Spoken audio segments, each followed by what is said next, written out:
mwebwe mwese muteramanye na televiziyo y'isanganiro kaze mu mwanya wa makuru mu Kirundi twabateguriye ayo nayo reka tuyahere kuri zino ngingo nkuru ziyagize. Igiciro cyo gusubiramwo ikibazo gitanga uburenganzira bwo kwinjira muri kaminuza mu Burundi cyashinzwe bivuye ko kugitunganya bitwara uburyo bwinshi, ivyo bigashikirizwa n'umuyobozi w'ibiro bijeje gutunganya ivyo bibazo. Mu gisata cyo gwaruka ibice birenga 36 by'ugwaruka mu Burundi ngo nibyo bitagira akazi. Ivyo rero byavugiwe mu ruganda rwo kuruhara gufashanya hagati ya leta hamwe n'ibisata by'abikorera utwabo. Muraza kubikurikira mu kanya tujya mu idonido ryano makuru.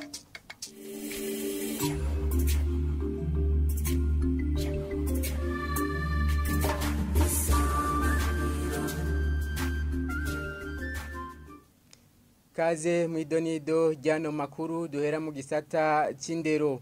Igiciro cyo gusubiramwo ikibazo gitanga uburenganzira bwo kwinjira muri kaminuza mu Burundi cyashinzwe bivuye ko kugitunganya bitwara uburyo bwinshi. Ivyo bishyikirizwa na Adrien Sabushimike arongoye ibiro bitunganya ibibazo, akaba bishikirije nyuma yaho ivyo biciro bishiriwe ahabona. Tumukurikire. Warabonye yuko abantu benshi bagaruka bagomba gusubira mu kibazo ca leta kiba burenganzira kwiga kaminuza. Itegeko ryariho rya uburenganzira abantu batarenze imyaka 3 bakoze ico kibazo. Cyo gituma twagombye kugurura bose ugomba yize amashuri yisumbuye akayambara ahagombe hose agaruka gukora ico kibazo. Nico gituma bace baraba amahera boriha kuko mu gutegura ico kibazo gikoresha uburyo bwinshi. Ico gituma twabonye ko nabo nyene boca baterera kuko mu leta iba yategekanirije gutegura ico kibazo ntibaba barimwo. Cyangwa twabonye umuntu yoba amaze umwaka umwe agarutse gusaba ngo akore ikibazo atanga 50 by'amahera y'amarundi, hanyuma hari umuntu agenda nyibaza ko yaronda canka aronka akazi akaza gukora mu myaka garuka heze nk'imyaka 2 akaza gukora ico kibazo. Naho nyene twabonye ko tatanga 60 mugabo kuko twuguruye n'uheze imyaka 3 ataraza gukora arashobora kuza kengera agasaba kwandika, hanyuma agatanga 70. Abi imyaka 4 ikarenga nyomba agenda akagaruka, nyomba ari imyaka yagaruka uko agaruka hose azoriha amahera angana n'100 by'amarundi. Kandi ivyo twabamenyesha yuko biyandikisha ku kwishuri bahora bandika bigako igihe yaheza amasuri yisumbuye. Igituma tumubare ko yandikisha kwishuri yahorako baba muzi akorera hamwe aho bakoreye nawe ntihakorera abayemeye ko umunyeshuri mu bandi. Nitwegeza batira kwifata nk'umunyeshuri, umunyeshuri wese aradira kwimoso nawe yemeye kuza gukora ico kibazo. Abayemeye kuza kwicara kuri ya ntebe yicarako babiri nta maseda za kwicarako. Nyomba yari umukenyezi umusatsi wangwa mwese uwo munsi akaza ameze nk'abanyeshuri na uniforme akayirondera. Ano makuru arabandanya mu gisata cy'ugwaruka. Ugwaruka rurenga ibice 36 kwijana ngo nigo rudagira akazi mu Burundi. Imvo ngo nuko inyigisho zitangwa zitajyanye n'akazi kahari. Ivyo rero nivyavugiwe mu ruganda rwo kuruhara rwo gufashanya hagati ya leta n'ibisata bitandukanye by'abikorera utwabo. Sheira Irambona yakurikiranye ubwo ruganda. Gushira hamwe ivyiyumviro kuvyerekeye ivy'akazi kugwaruka nivyo vyari vyahuje amashira hamwe ahurikiye mu runani SOPEJF kugira abatorera umuti kugahaze muri ico gisata. Abagiye baratanga ivyigwa muri urwo ruganda bashimikiye ko ubushomeri bwibonekeza mu gwaruka. Umwigisha wa kaminuza Desire Nkurunziza we akavuga ko ahanini ubwo bushomeri buva ko Uburundi butajanisha inyigisho n'akazi. Ngo bakenewe ko abakora muri ico gisata yaba abikorera utwabo canke aba leta bokora kugira hagabanwe ubwo bushomeri. Uri kuraba ibiharuro nkuko twabishikirije mu Burundi ntitovuga ubushomeri, no kuvuga nabantu bakora bike cyane ku byo batatezwa gukora. nico kiri hanini mu Burundi. Nico gituma uruganda twarimo ngaha cyane cyane twavuze gushira hamwe kugira amasezerano yabikora utwabo na leta kugira bafashe kugira abakiri bato basohoka amashure basohotse bize ibijanye n'ivyo inganda z'abikora utwabo zishaka. Waserukiye urunani rw'ayo mashirahamwe akaba amenyesha ko hakenewe kandi ikurikiranwa ry'ugo gwaruka.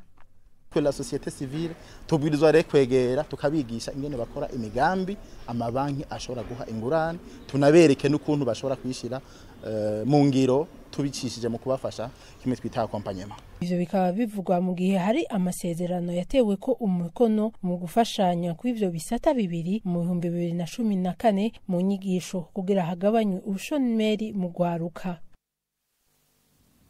Turabandanya nano makuru mu gisata c'imico kama aho Isanganiro Award ni higanwa ryinjiye mu gice ca nyuma nyezina arico finale mu rurimi rw'igifaransa. Abakunzi b'indirimbo 10 zishitse mu gice ca nyuma bahamagarirwa gutora iyo babona ko izo biyambere maze bakabikora babicishije mu kuri ngendanwa zabo. Oben yo nkuru ajejwe umugwi utunganya iryo higanwa. Uno munsi niho novuga ko twinjiye mu higanwa mu gice ca nyuma nyezina no kuvuga finale yari no higanwa rya Isanganiro Award. Iri higanwa rikaba rigizwe n'amafaze atatu. Faze y'uno munsi ni ukugururira abanyagihugu bagatangura gutora mu buryo tuba twaberetse. No munsi tukaba tubabwira yuko mu gutora bisaba ko baba bafise umuhora wa Econet Leo. No kuvuga mu gutora rero kuri uwo muhora bandika akanyenyeri 190 bagaca bugara n'agatafari bagaca bagira OK. Bagize ivyo tubabwiye baca babona urutonde rwa za ndirimbo 10 zisigaye mu higanwa, gutyo bagaca rero bahitamo ururimbo rumwe muri izo ziba ziri kuri urwo rutonde.